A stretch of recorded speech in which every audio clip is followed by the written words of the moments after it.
Jews around the world, every week, read together the same section of the Torah, the Law of Moses. This week, we will be reading in our synagogues the public Torah reading of Leviticus chapter 13 and chapter 14. This section of the Torah is called in Hebrew, Isha ki tazri'ah, a woman when she shall bear seed.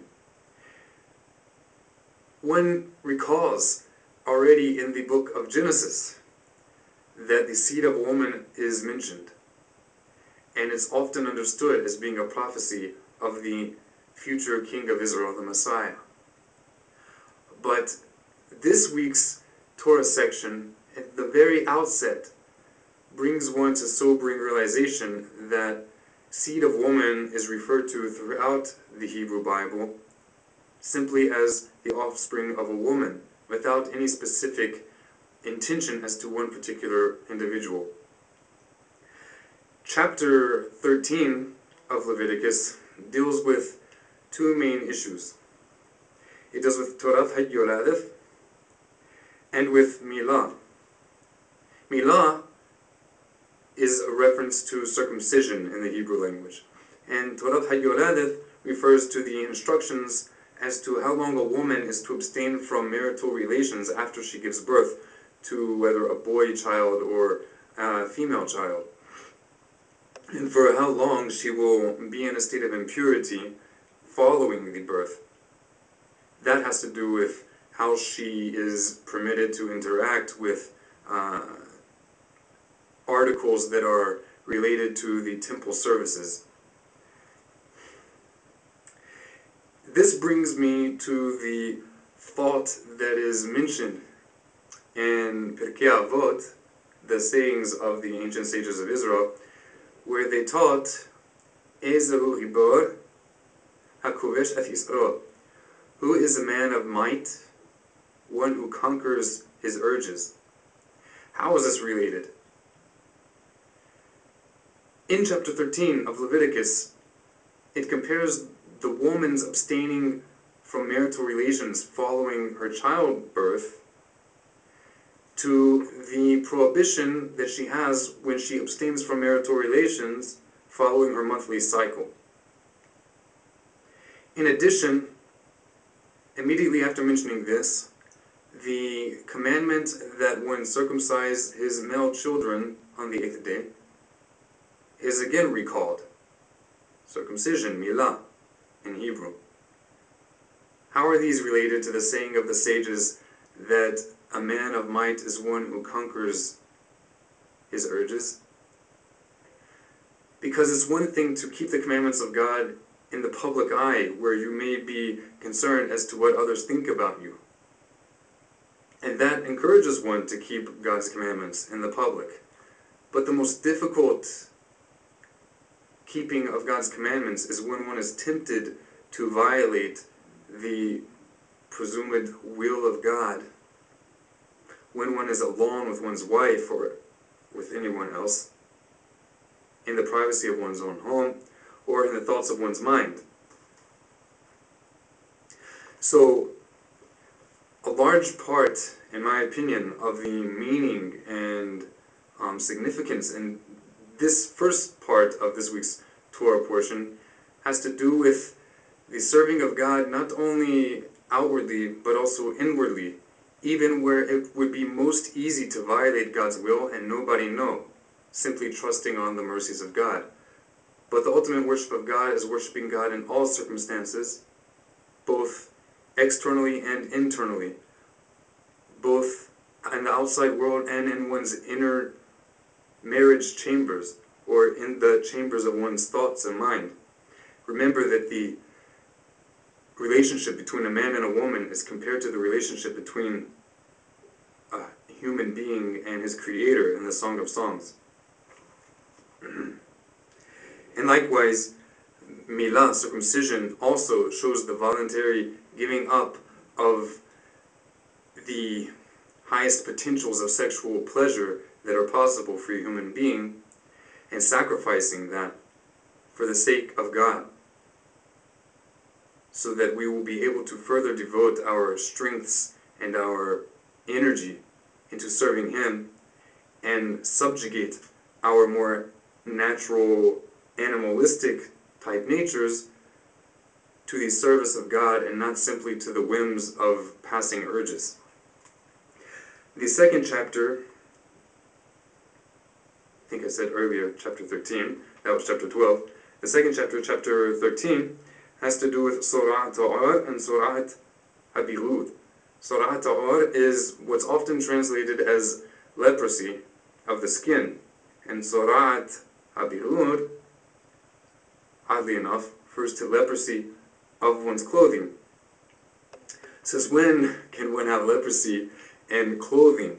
This led the vast majority of the commentators among the people of Israel on these passages to understand that whatever type of affirmity is being referred to in this section of the Torah, it's not referring to the traditional understood form of leprosy as is commonly translated in English translations. Zorat, often translated as leprosy, was traditionally understood as referring to some sort of supernaturally caused infirmity that afflicted man. First starting on his skin, which he can cover, then moving to his clothes, which are more apparent to others. And in the worst case scenario, it can even move to his to the stones of his house. Because Surat, this leprosy, is connected to the punishment, the divine affliction of Miriam, the sister of Moses, when she spoke negatively about Moses before others, it is believed that this supernatural occurrence of affliction of the skin, then clothes, then one's house, and other belongings, is connected to the secretive dealings or behind the backs speaking of other people.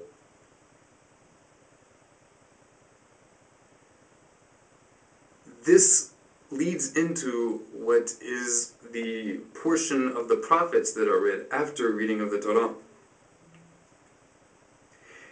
In this week's prophetic reading, which in Hebrew is called the Haftarah, we find in the book of Kings, chapter 2, chapter 4, in the second book of Kings, beginning in verse 42 and continuing into chapter 5, mainly only the end part of chapter 4 is being read, and that simply brings a rather out of context story about how an individual brought his bikurim, his first fruit offerings of bread and barley, to a man of God, who, if you read the previous context, is Elisha the prophet. And then it goes on and talks about how the man of God told him what to do with it. He told him to feed what are referred to as 100 men with merely 20 pieces of bread. And he is baffled, this individual who brought the food, as to how this can feed 100 men. And Elisha the prophet, the man of God, said to do it, and that there will be some left over. This kind of reminds me of another story that's more popularly known. I wonder what that connection could be. But in any case, the prophetic reading of this week continues on into chapter 5 of the second book of Kings, and there we see the mention of leprosy again. This is because when the sages of Israel established the custom of reading the prophetic books parallel to following the weekly Torah reading, they sought that the prophetic readings would have a similar message as the Torah reading had, in cases of, which was originally the situation that led to the public reading of the prophets, which would be able to convey the same idea as the Torah reading in situations like that original situation, where the Jews would be prohibited, heaven forbid, from reading the Torah, as happened in history, so that in such a case they could at least learn the prophets. So they established the custom of reading the story about the feeding of a multitude with a meager amount of food, together with the story of a servant of the ancient Syrian king at the time, a certain servant of his who had also sora'at, some form of leprosy, who also went to Elisha and had him immerse 7 times in the Yarden, the Jordan River, in order to be healed of his sora'at, of his leprosy. And he rightfully asked this servant, what is special about the waters of the Jordan that we don't have in the waters of Assyria?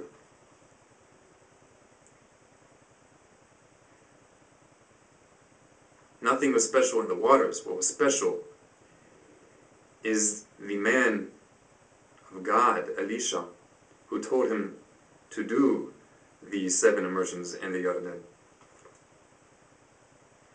It was in his small level of subduing himself to the instructions of the prophet, in the merit of that, God healed him of this leprosy, in order, as we see in the continuation of the chapter, to inspire him to repent and to abandon idolatry.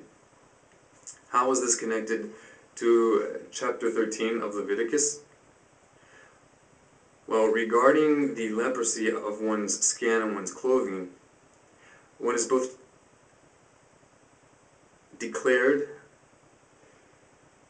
impure and declared pure based upon the word of the Kohen, the priest, who one is to approach when you see the signs of this supernatural form of leprosy.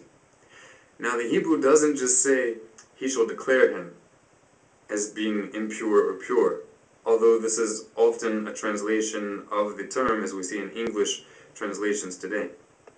But the Hebrew word literally means that he will make him impure, or he will make him pure, the priest, when he examines it. So we see that the individual who comes to the priest with whatever signs of sora'at, this some strange form of leprosy, he's not deemed impure or pure until the priest states it. Another indication that it's something supernatural.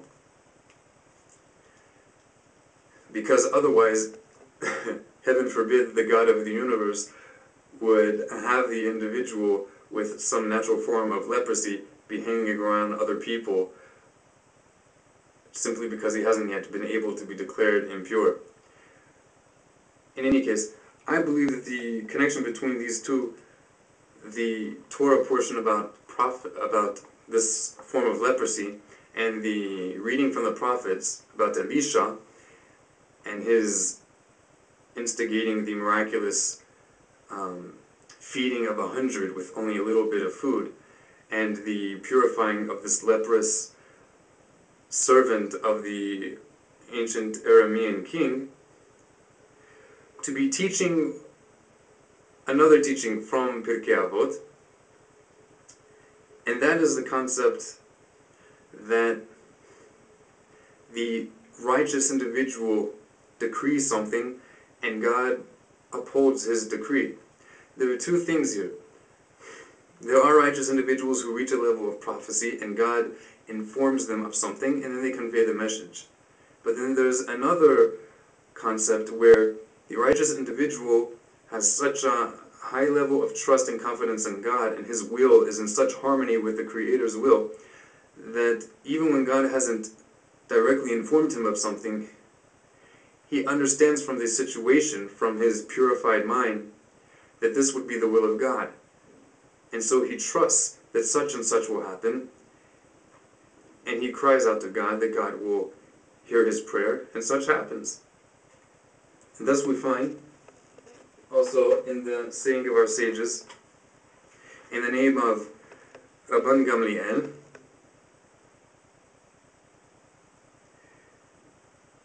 עשה רצונו כרצונך, כדי שיעשה רצונך כרצונו, ובטל רצונך מפני רצונו, כדי שיבטל רצון אחרים מפני רצונך. Make his will your own will, so that he will fulfill your will as though it were his own will. nullify your will because of His will, so that He may set aside the will of others before your will. Hope you guys have a great Shabbat. If you have any ideas about this week's parasha, please share them in the comments. And likewise for future weeks, I hope that I will do this more often to help me dig a little bit deeper into the weekly Torah portion and hopefully overcome a degree of stage fright that I actually have off of YouTube. So,